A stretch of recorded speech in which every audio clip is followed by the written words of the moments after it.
well on the other side, and I want to appreciate DJ for giving me a heads up that the camera froze. Now,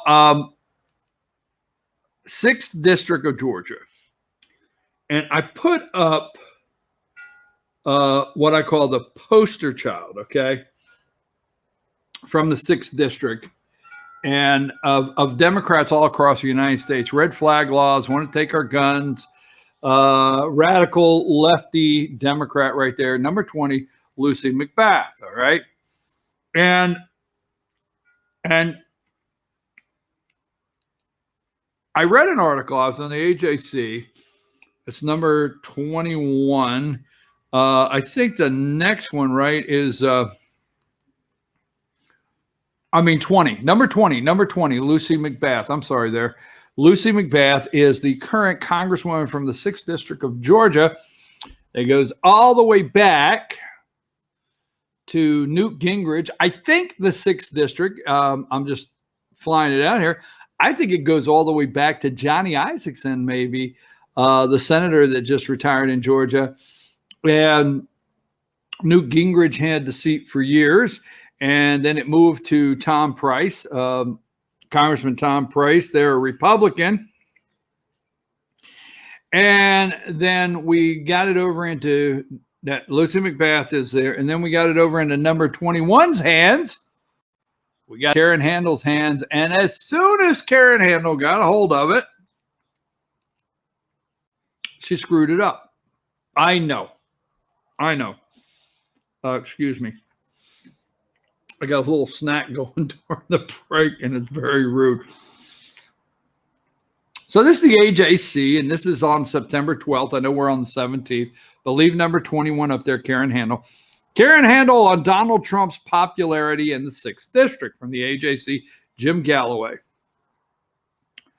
Boom, boom, boom. The dialogue, guns. The dialogue was relatively tame. Guns and impeachment may be the hot topics in Washington this week, with U.S. Representative Lucy McBath, I just showed you, playing a key role in both debates, but neither subject came up in the podcast, nor did Handel mention Republican rivals, as State Senator Brandon Beach, we'll show you in a minute, from Alpharetta, businesswoman Marjorie Taylor Greene, at least by name. Handel, who lost to McBath, that's number 21, she's a terrible candidate, lost to McBath last November, appeared to rule herself out as someone likely to be picked by Brian Kemp. So she knows she's not going to be picked by Brian Kemp to replace Johnny Isakson. But Handel did talk about her loss to McBath last November. So this is what Handel says. I was outspent 10-1. Really? That's what you said? That is swimming against the current there. Terrible candidate. Excuses. So that was very, very difficult. Secondly, we as Republicans need to be honest with ourselves.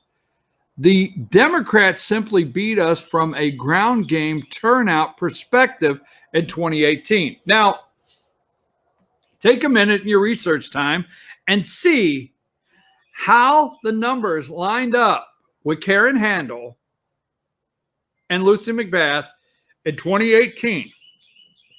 All right? And she's going to tell you she was outspent. And she was going to tell you the numbers for Democrats simply beat us from ground game turnout in 2018. Now, listen to this Karen Handel. Keep her picture up there, number 21. Probably, to me, a terrible candidate. I know she doesn't like me. I understand it. I get it, okay? She's going to tell you the ground game in 2018. She does not look back at the special election. Remember, Tom Price was picked as HHS secretary, left the 6th District open, and Handel won against who? John Ossoff in what?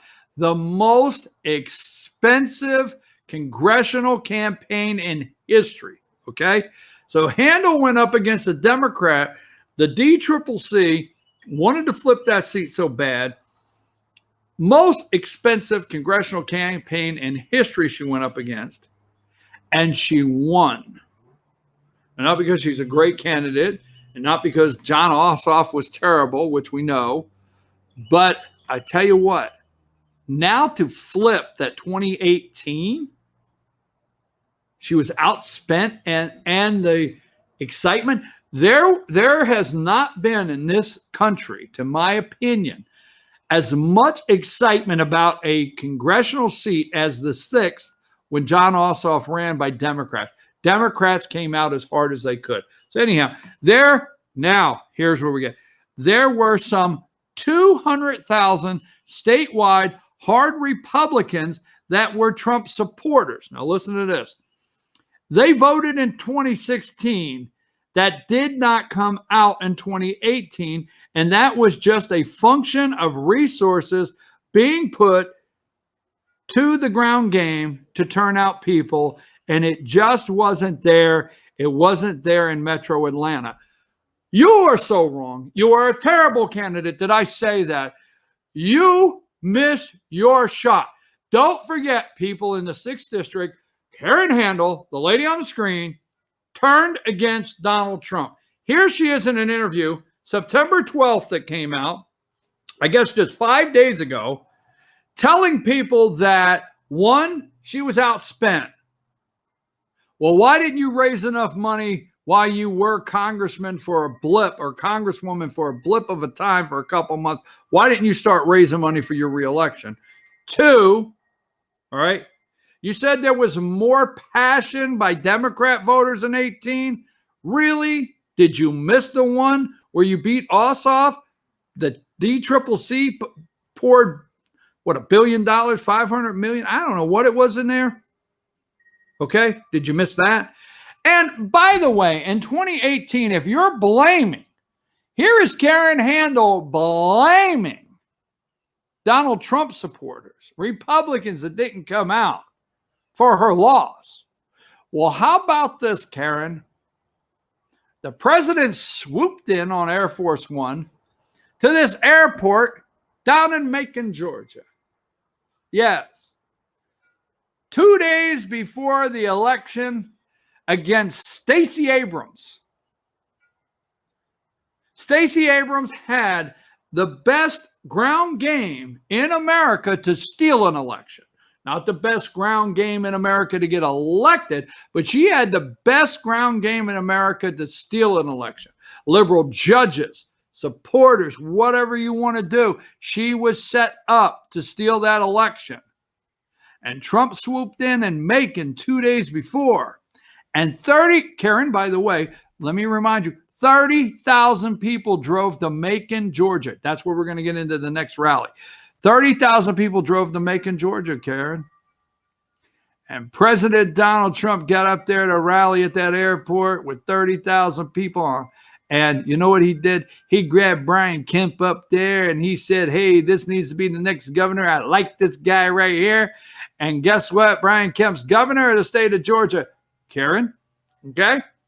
So let me just say to you, maybe if you got your ass in the car and drove to Macon and said, Mr. President, can you put me on the same stage and say, we need Karen Handel back in Congress? Because see, for some reason, Trump didn't put you on stage and you didn't get asked back to Congress by the President of the United States and you didn't go. But now you want to blame.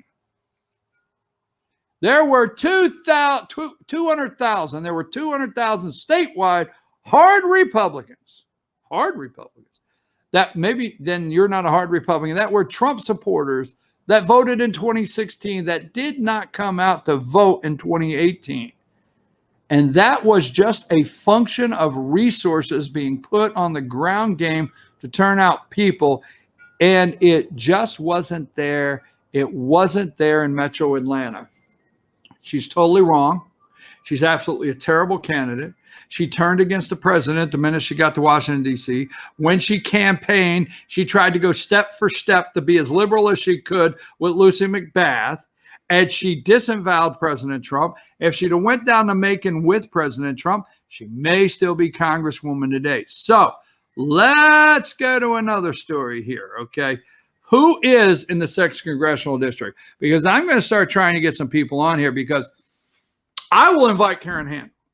But I'm going to tell you, I cannot interview Karen Handel without saying, why did you disavow the president? And why are you blaming Trump supporters for your loss if you think you're going to win? See, what she thinks, before I get off this, what she thinks is she's going to win the primary because she's Karen Handel. Oh, she's going to win the primary. I'm Karen Handel. I've got the ground game. I know how to run. Yes, she knows how to run. But I'll tell you what, she has a problem winning the job, and when she wins it, she can't keep it, okay? She gets fired pretty fast by the voters. That being said, all right, blaming Trump supporters, she thinks she's going to be the nominee, and she thinks come this fall, come in November, when President Trump wins next November, Georgia, that people will go in and say, Trump, Karen Handel. That's what she thinks. So be careful. So we got to get rid of Lucy McBath. I got to backtrack just a little bit. Just a little bit. Go to number 20. So we got to get rid of Lucy McBath. She is the Democrat poster child that we have to get rid of. Number 21 is Karen Handel, bad candidate. Now let's go to number 22, Brandon B. We're going to go 22, 23, and then 24, okay? So number 22 is Karen. So who is in the race? Number 21 is Karen, okay? Number 22 should be Brandon Beach. Am I right? He is a state senator, all right? We can look more into Brandon Beach, number 22, all right? Let's see. Brandon Beach, state senator. The Alpharetta businessman has served in the legislation since 2013, where he represents North Fulton District, the former chief executive of North Fulton Chamber of Commerce. Beach has highlighted his support for job training initiatives and tax cuts on the campaign trail. So we're going to look at him as he is on the list. There's two candidates. I'm not endorsing anybody here. Obviously, I'm not a Karen Handel fan. Let's go to number 23. All right. But there's two candidates I want you to take a good look at. Former merchant mariner Nicole Rodden. I tell you what, she got a 3-minute video. Find her. I really enjoyed her video. She's on the Republican ticket. Brandon Beach is running on the Republican ticket. Rodden is a political newcomer who entered the contest in May with a pledge to be on the front lines of a new, more diverse Republican Party. Half Ecuadorian, half Greek, Rodden says she'll break the mold for the GOP and help bring a new face and a fresh perspective to Washington. I want to try to get her on as soon as possible. So again, not endorsing candidates, but I think you want to take a look at her. And she has a great 3-minute video. I already told you that. And then the last candidate I want to highlight this morning is number 24. And number 4 is businesswoman Marjorie Taylor Greene. Okay. Greene owns Taylor Commercial, a commercial construction company started by her father 5 decades ago. Milton, a mother of 3, says Congress needs to right America's fiscal course by slashing government spending and passing legislation to replace federal, personal, and corporate income taxes with a national retail sales tax. So you start looking at those candidates. So you've got 20. We have to get her out, and we got to work on it. But Karen Handel, number 21, I'm going to end with saying she's a terrible candidate. So that's a 6th district. We're going to work on that. Every day we're going to work on some of the state and local things that are happening. Take us to the short break, and we're going to come back. We're going to talk about the rally last night, GM strike, and a couple more things to close out the show this morning. Quick break.